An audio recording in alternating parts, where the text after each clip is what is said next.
All right, we're day 8.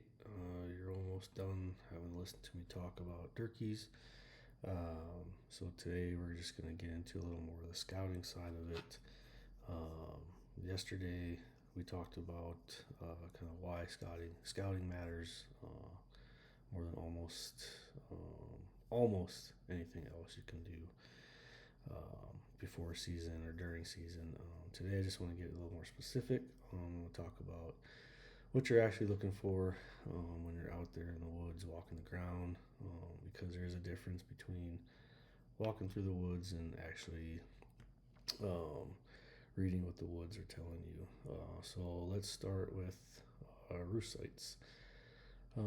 Turkeys roost in the trees every night. The only exception to that is after the hens have laid their full clutch for the year, and they start their incubation period, then they will stay on the nests overnight.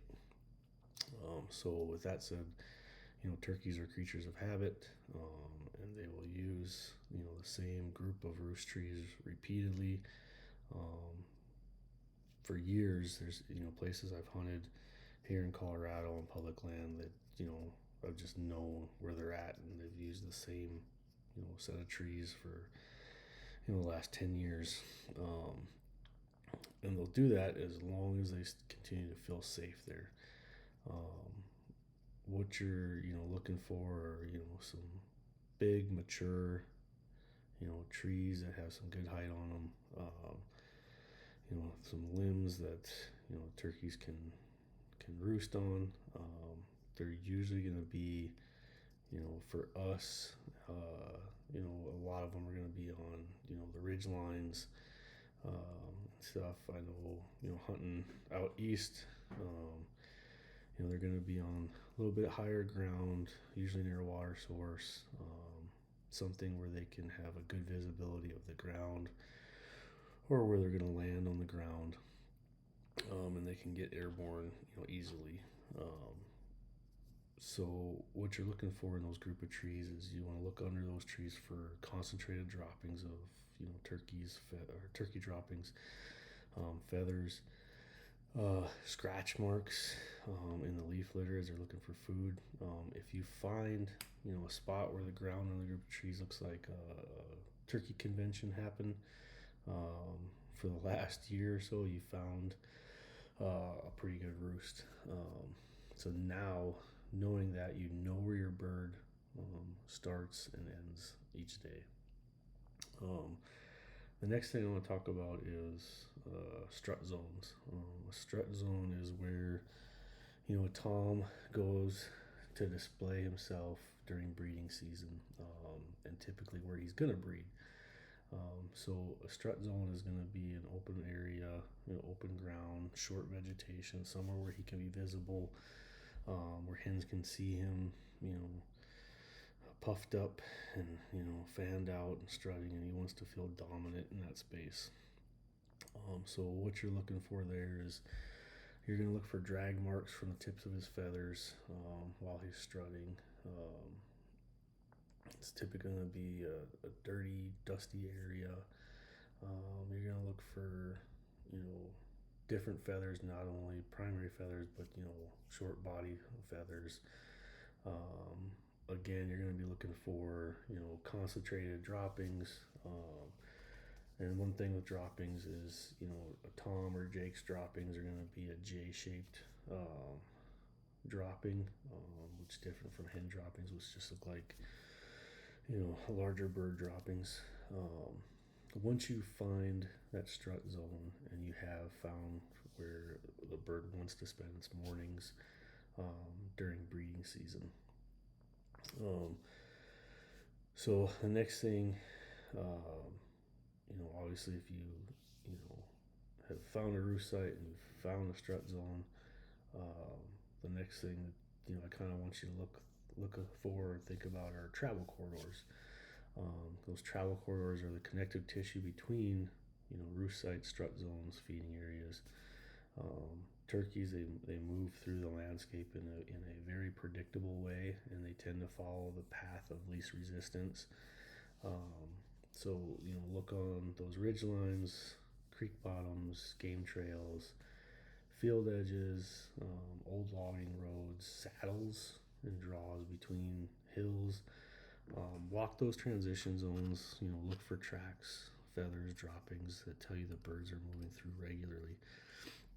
A well-used travel corridor is a great place to set up an ambush because you're not trying to pull a bird off his routine or like my good friend Peter says, his milk run.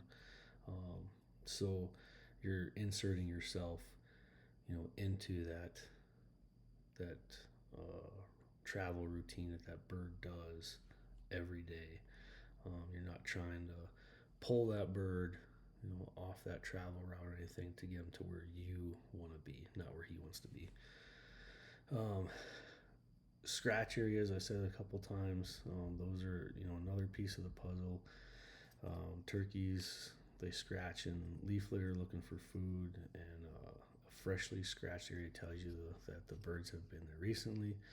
The fresher the scratch, the more useful the information. Old scratched areas that have been rained on and settled tell you birds use that spot at some point. But fresh scratches with moisture underneath, flipped leaves, tell you the birds were there this morning. Now here's the thing that ties all of this together. You're not looking for one, individual, piece of sign that we talked about. What you're doing is you're building a roadmap in your head of how that bird is living in a specific piece of ground. So a roost site is over here. You have a travel corridor of a creek running down to the bottom, right next to a dusty open area, which is now your strut zone. And then in that, open field, open area, right on the edge, you might have, a feeding area. So when you can connect all these dots, you can predict where the bird's going to be at different times of day, and you can put yourself in the right place before he ever gets there. And those maps for spring are going to be different from summer, fall, and winter. Birds move based off habitat, which what is available at the time in food, water, and shelter, and that not only can change by season, but it can change during each season too. That is hunting with intention. That is a difference between a hunter who goes out and can effectively kill a bird on a piece of property that they may have never been on, because they understand how the bird moves, what they need to live each day, and they've inserted themselves into that milk run. And here's something we're saying too, that the kind of knowledge or that kind of knowledge doesn't come from social media or YouTube or even watching my video. It comes from time in the woods, boots on ground, paying attention to the ground, paying attention to what nature is telling you, and nobody can give that to you through a video or words. You have to go out there and earn it yourself. But once you do start seeing that, you'll never walk another piece of ground the same way again. The turkey language in the woods will just start making sense to you. So we're day 8 now, I think. So we got 2 more days, and you guys are done listening to me talk. But again, if you have any questions about any of this, and you want to chat, my phone is always on. Email. I'd be more than happy to help you get out there and like I said, get your first bird or your 50th bird. Thanks again, and we'll see you tomorrow.